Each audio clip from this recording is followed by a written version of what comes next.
view is that this whole question has an us and them component.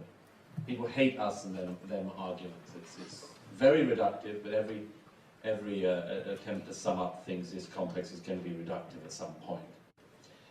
The them bit of what I've been discussing and writing about in recent years is the bit that, in my experience, people are most interested in. It is the fact that we have been going through a very interesting process in Europe with the era of mass migration. Not migration, but mass migration, where we are going through an experiment to see whether or not our values are, in very, very short spaces of time, able to be transmitted swiftly to people with totally different value systems. And it's an experiment. We've decided to do an experiment on the only Petri dish we have. It's like deciding to do an experiment for an amazing new idea you've had and injecting it into your only child before doing any tests at all. Yeah. But there we go. This attempt to see whether or not we can transmit all of our values, learning and culture very fast to everybody who's come here is a work in progress. But that first thing, the as it were, the them bit, is the first component of this. Just the simple fact, and some people loathe this, some people love it, and most of us have very mixed feelings about it. But the fact that that mass movement of peoples has happened in Europe since the 1950s has very significantly changed Europe, has had all sorts of consequences, some for the good, some not for the good. And we are picking our way through that. But it has had a profound and, I think, undeniable impact. But the second part, the bit that I find people are far less interested in talking about, but I'm actually much more interested in talking about in a way, is the us bit. This strange thing of, why would anyone do this to themselves? Why would anyone go through this? Why would...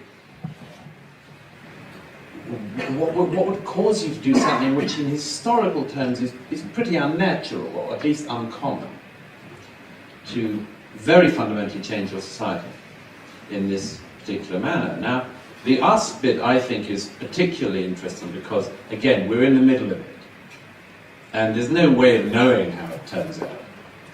But my own view is that the substructure of Western civilization has been eroding for a long, long time now. I go into some of the specifics in the book.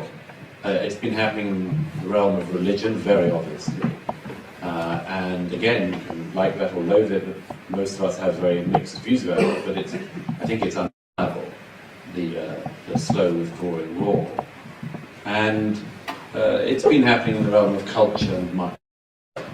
But my own view is that this leaves us in this very complex position where we're wondering, as Finkelkraut said, we're wondering if we can hold on to the bits that we still have.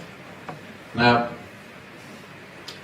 my own suggestion is that there is something else going on at the moment, and I've been writing about this more recently for a forthcoming book, is that there is an attempt to basically embed a new form of metaphysics in our societies, to try to rethink the whole thing, to say, well look, we're in such a mess with our past, we're in such a mess with what we've had, that let's try to sort of start again, let's revivify something, let's set new ground rules, what the new morality is, what the new interpretation of the West is. And I think that is in itself, again, a fascinating and terrible experiment that's beginning. My own view is that could we at least keep it for ourselves, is not an unvalid question, and not a question that should be replied to with the mockery, which it is, I think, generally replied to with. What we have had in Europe, and what we still have, is not nothing, and historically is very rare. And I am constantly amazed by the mistaken idea that that we have, what you have in Sweden, is the default position of mankind. That it's what happens whenever you throw people down congregate, organise, and it basically always comes out looking like Stockholm does tonight. And I think this presumption is so wildly misguided that one of the most important things that we have to do is to keep saying to the people who have these presumptions, to lay out, first of all, why they think as they do, in the face of extraordinarily strong evidence to the contrary, and secondly, to the people trying to embed this new kind of metaphysics we're getting into, a new type of religion, the people who speak about this civilization, this country, my country, this continent, who speak about it only in terms of grudge, of vengeance, of vendetta, never in the spirit of forgiveness or love or gratitude. I've always said this about my own views about what some people call nationalism or patriotism. Somebody said to me some years ago, you know, are you patriotic? And I said, I find it's a strange question to be asked. I said, I don't really know. I mean, I said, I just feel grateful, really, about where I'm from. And I would like anyone who wants to be part of it to share in that gratitude.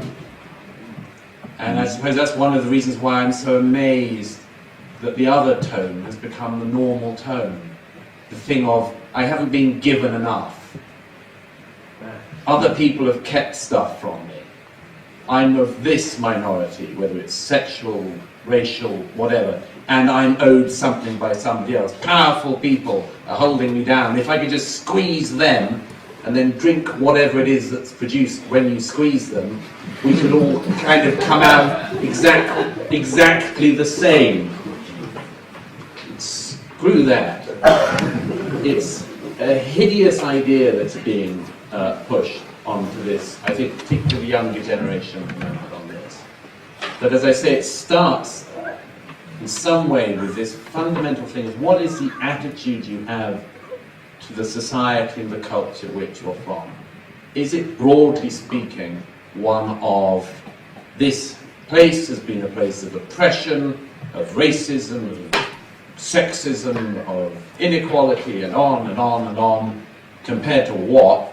We never get told, but is it that, or is it, broadly speaking, to say, this has been an extraordinary ride so far, and I'd like to see it continue. I know which one I feel, but I know which one is being taught to a new generation as well. We will make America great again.